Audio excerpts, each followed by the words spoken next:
வணக்கம். நாம வழிபடுற தெய்வங்கள், நாம கேக்குற கதைகள், இதுக்கு பின்னாடி ஒரு பெரிய யோக ரகசியம் இருக்குன்னு சொன்னா நம்புவீங்களா? வாங்க, எல்லோருக்கும் தெரிஞ்ச வைணவ மரபுகளுக்குள்ள மறைஞ்சிருக்கிற அந்த ஆழமான ஞானத்தை பத்தி தான் நாம இப்ப பார்க்க போறோம்.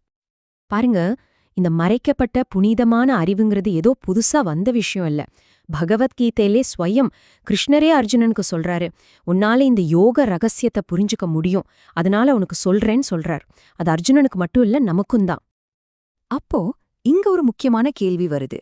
நாம கும்பிடுற சாமியெல்லாம் வெறும் சிலைகள் தானா? இல்ல நமக்குள்ள இருக்கிற இறைத்தன்மைய அடையறதுக்கான ஒரு மேப் மாதிரி இருக்குமா?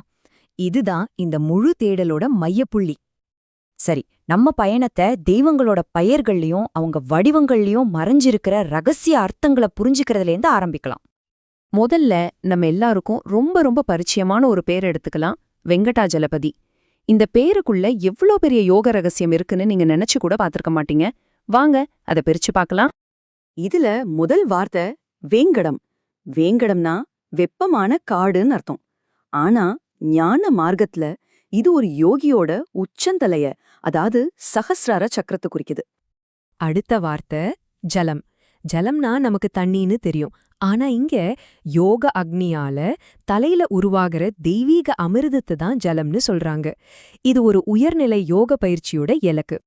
அப்போ இந்த 2 வார்த்தையும் சேர்த்து பாருங்க. வெங்கடாஜலபதி, அதாவது யோகியோட தலையில உருவாகிற அந்த அமிர்தத்துக்கு அதிபதி. பாத்தீங்களா? இது வெறும் கோயில்ல இருக்கிற சாமிய மட்டும் குறிக்கல, நம்ம உள்ளக்குள்ள இருக்கிற யோக ஆற்றல முழுசா ஆளுகிற ஒரு மாஸ்டரை குறிக்குது. இந்த குறியீடுகள் இதோட நிக்கல. பெருமாள் கையில இருக்கிற சக்கரத்தை பார்த்திருப்பீங்க இல்லையா? அது ஒரு யோகி தியானிக்கிற நம்ம உடம்புல இருக்கிற ஆதார சக்கரங்களை குறிக்குதான். அதே மாதிரி அந்த சங்கு, அது யோக நிலையில மட்டும் கேட்கக்கூடிய ஒரு தெய்வீகமான ஒலி, நாதம்னு சொல்றாங்க. இன்னும் ஆச்சரியமான விஷயம் என்னன்னா, ஆதிசேஷன், ஹனுமான், கருடன், இவங்க 3 பேரும் பிராணாயாமம், அதாவது மூச்சு பயிற்சியோட 3 நிலைகளை குறிக்கிறாங்களாம். சரி, வாங்க அடுத்த கட்டத்துக்கு போலாம். இது எப்படி இன்னும் ஆழமான ஒரு யோக ரகசியத்தை நமக்கு காட்டுதுன்னு பார்க்கலாம். யோக நரசிம்மரோட ரூபமே ஒரு யோகிக்கு நேரடியான இன்ஸ்ட்ரக்ஷன்ஸ் கொடுக்குது. அவரோட சிங்க முகம் இருக்கே, அது கேசரி முத்ரைன்னு ஒரு முக்கியமான யோக பயிற்சியை குறிக்குது. அவர் யோக நிலையில உட்கார்ந்திருக்கிறதே தியான நிலையை குறிக்குது. அவரோட 4 கைகளும் நம்மளோட மனம், புத்தி, சித்தம், அகங்காரம் சொல்ற 4 விஷயங்களையும் அடக்கி ஆள்றத குறிக்குது. இதுல ரொம்ப சுவாரஸ்யமான விஷயம் என்னன்னா, எண்கள் மூலமாவே முழு ஆன்மீக பயணத்தையும் விளக்கிடுறாங்க. 16ங்கிற எண் சக்கராத்தாழ்வாரை குறிக்குது. அதோட அர்த்தம் பூரணம், அதாவது முழுமை. 8ங்கிறது நம்மளோட உயிர் சக்தியை குறிக்கிற 8 எழுத்து மந்திரம். 4ங்கிறது நரசிம்மரோட கைகள் மூலமா மனத்தோட 4 கூறுகளையும் குறிக்குது. இப்போ நாம சின்னங்களோட அர்த்தத்தை பார்த்துட்டோம். அடுத்து சின்ன வயசுல இருந்து நாம கேட்டு வளர்ந்த கதைகள்ல இந்த அர்த்தங்கள் எப்படி உயிர் பெறுதுன்னு பார்க்கலாம். இந்த கஜேந்திர மோட்சம் கதையை நம்மள பல பேர் கேட்டிருப்போம். ஒரு யானைய முதல்ல பிடிச்சிடும், மகாவிஷ்ணு வந்து காப்பாத்துவாருன்னு. ஆனா அதுக்குள்ள இவ்ளோ பெரிய யோக அர்த்தம் இருக்கு பாருங்க. அந்த யானை வேற யாரும் இல்ல, யோக பயிற்சி பண்ற ஒரு யோகி. அந்த முதலையோட போராட்டம் நம்மளோட ஆணவத்தோட, அதாவது ஈகோவோட போராடுறதுக்கு சமம். யானையோட தும்பிக்கை தான் நம்ம முதுகுத்தண்டுல இருக்கிற சுழுமுனை நாடி. கடைசியா பெருமாள் அனுப்புற அந்த சக்கரம் தான் நம்மள விடுவிக்கிற ஞானம். ஆக இந்த கதையே ஒரு யோக பயணத்தோட உருவகம்தான். சரி, இவ்ளோ விஷயங்கள் இருக்கு.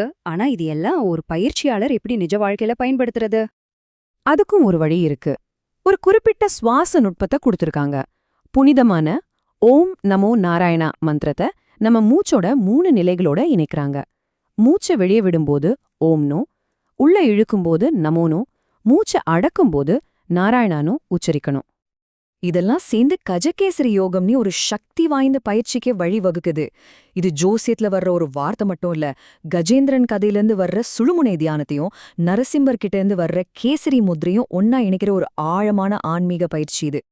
இதெல்லாம் கேட்கும்போது ஒரு முக்கியமான கேள்வி எழும். எல்லாமே யோகத்துக்கான சின்னம் தான், எல்லாமே நமக்குள்ளதான் இருக்குன்னா அப்போ பக்தி தேவையா? கோயிலுக்கு போகணுமா? அதுக்கு ஒரு தெளிவான பதில் இருக்கு. சரணாகதியோட செய்யற பக்தி ரொம்ப ரொம்ப அவசியம். பக்தி தான் நம்ம மனச ஒருமுகப்படுத்த உதவுது. அப்பதான் நம்ம உயிர் சக்தியை நம்மால உணர முடியும், இறைவனோட தொடர்பு கொள்ள முடியும். ஆக நாம புரிஞ்சுக்க வேண்டிய முக்கியமான விஷயம் இதுதான். பக்தி மனச ஒருமுகப்படுத்துது, ஞானம் அந்த ஒருமுகப்படுத்தப்பட்ட சக்திய சரியான வழியில வழிநடத்துது. ஒன்னு இல்லாம இன்னொன்னு முழுமை அடையாது. ரெண்டுமே கண்டிப்பா தேவை. இப்போ யோசிச்சு பாருங்க, ரொம்ப சாதாரணமா நாம பாக்குற சின்னங்கள்லயும் கேக்குற கதைகள்லயும் இவ்வளவு ஆழமான யோக ரகசியங்கள் புதைஞ்சிருந்தா, இன்னும் நாம கவனிக்காம இருக்கிற எத்தனையோ விஷயங்களுக்குள்ள எவ்வளவு பெரிய ஞானம் நமக்காக காத்துக்கிட்டு இருக்கு. இதுதான் நாம சிந்திச்சு பார்க்க வேண்டிய விஷயம்.